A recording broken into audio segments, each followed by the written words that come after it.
این رود خروشان و با شکوه که میبینید رودخانه زاینده روده که از کوههای زاگرس آغاز میشه و از دل دشت‌های چهارمحال بختیاری عبور میکند.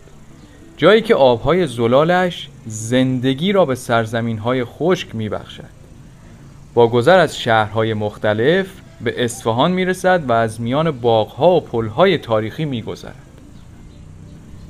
یکی از باشکوه ترین لحظات آن عبور از زیر 33 پل است، جایی که رودخانه تاریخ ایران را در آبهای خود منعکس می‌کند.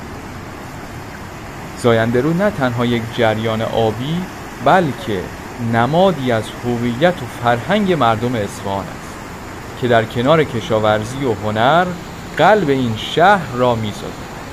اگر دوست دارید جاهای دیدنی ایران رو ببینید لطفاً کانال منو سابسکرایب کنید.